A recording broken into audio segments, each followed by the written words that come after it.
Okay, just getting bits and bobs sorted because the hardest video to do is on game shooting, and it's the one that you all keep requesting, but it's so difficult to do without any kind of props or the aid of something else. So I'm going to try my best to cover the majority of things that people can get wrong and or get right. So let's start with the easy bits. Ammo and choke. Completely dependent on where you're shooting. If you're shooting a nice family day out in Lincolnshire, 3/8 and a number 5 would be absolutely fine. If you're coming down to Exmoor and you're under the biggest stuff there is, you want 5/8 choke, 36 gram 4s.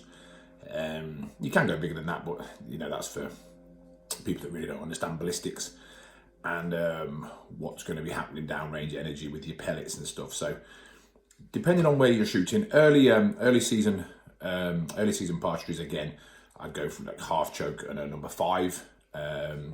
Number 6 is if you're on some of the flatlands. Getting late January, again, you're beefing things up, feathered birds, heavy birds, strong birds. So then we'd be looking at the 5/8 chokes and the 36 gram 4s, some 3s, depending on where you're going. I shot a lot of 3s last season on the big stuff that we're lucky enough to shoot at. Method wise, swing through is the go-to method for game shooting. But again, that can change. Doesn't change very often, but it can change. When you get some of these old established, fantastic, shoots that we're lucky enough to shoot at, the trees have grown and the window of opportunity above your head to get into your quarry is quite short now. They haven't thinned some of the trees back. Now, lead is time. You need time to pull X amount of lead. Well, if the lead that you need takes longer than the time you have, starting behind it is also not going to work. So you do have to be able to start in different methods. That's where I touch the bird and punch. You'll see me talk about that on my YouTube videos when I'm coaching my students. Is on this drive here, we're going to have to punch. So we go into the bird and just punch, you're attacking. It's not very consistent, but it's far more consistent than anything else. So, I would never advocate maintaining lead at all on a pheasant because it's not going to go where you want it to. This thing doesn't want to die either. So I use my punch method when I'm short of time or short of window. So, but the majority of the time I go to swing through. Again, depending on the height of the bird, would depend on the amount of swing through that I place on the bird, the amount of negative lead.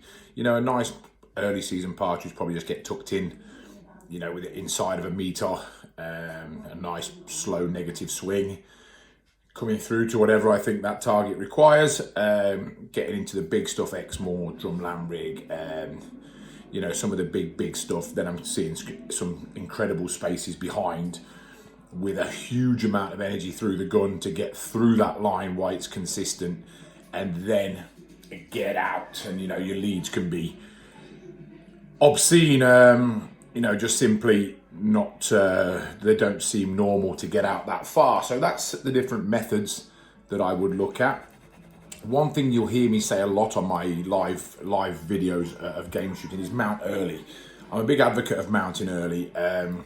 People that say you should mount late simply have ill discipline. They can't hold their move, and it comes from poor instruction.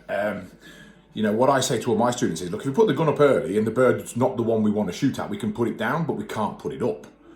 Damn, it's a good bird, it's too late, you're going to take a shit shot and you're not going to be able to get there. So mount early, stay tucked in behind. You don't have to make your move until you're ready. We don't have to start the swing until we're ready. What people do is they mount early and then commit too soon, then they've got a bad shot as well. So mount early with a non-committal swing, sitting behind your quarry until you're ready to make that move. But like I say, you can always put it down, but you can't put it back up. With your footwork, so I put a video on this. I'm not going to spend too long on this subject because there's a full video in it on YouTube. To move left, the old book says you move your left foot. Well, it couldn't be any more wrong. Once we move our left foot, we can't control our left hand. Our left hand comes round and our methods are lost, and it's the same going the other way. So for me, it's just a reversal of what you want to do. If you want to swing to the left, step with your right foot, leave your hands back, mount, and then you've got the power move through.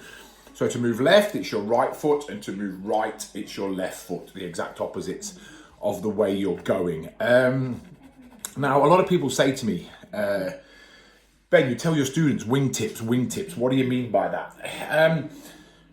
Quite often, a lot of birds are missed outside the lines, not necessarily front and back, because nothing flies straight. They come across like this. So I've drawn two slides here. This is a sliding bird. It's come out in front of your neighbor, but it's coming across to you. He might have a shot at it over here. But this is one of the easiest slides to deal with, because you'll turn your feet, you'll face on as a driven, and you'll make it come through that shot. Now this slide here, this is not so simple to deal with, because what's going to happen is, as the bird comes out, we can't shoot it driven, we can't shoot it crossing, because of the way it's moving. It's coming in towards us. So as that bird's coming in here, what I would be saying to him is, right, let's get out the wingtip. So I'm going to start outside the line of it.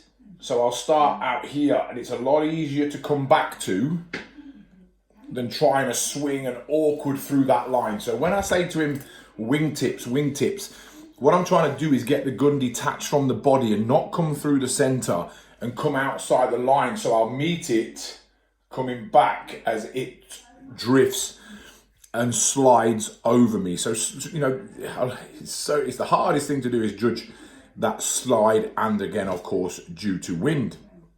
So if the wind's at their back, I'll start even further behind them to generate even more power. If the wind's at my back and they're not giving it the full gas, I'll start much tighter into the back of that bird there, to not allow my hand speed to get the better of me. But with the slides, try different things. Coming through the body will work, but it's not very successful or consistent. So don't try to get outside the line of that bird as it comes over you. It's a very fast drawing.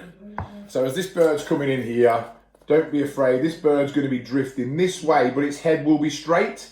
That's the problem, that it doesn't face the way it's going. It's facing this way, yet sliding this way by wind.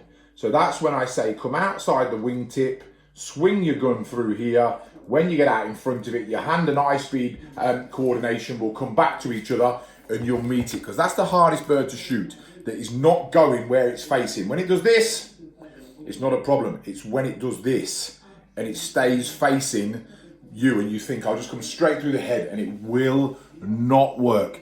Come through that wings, then you'll start to see the connection, and then you'll make your move. So that's just a few very fast tips with no props on your game shooting. Hope they help.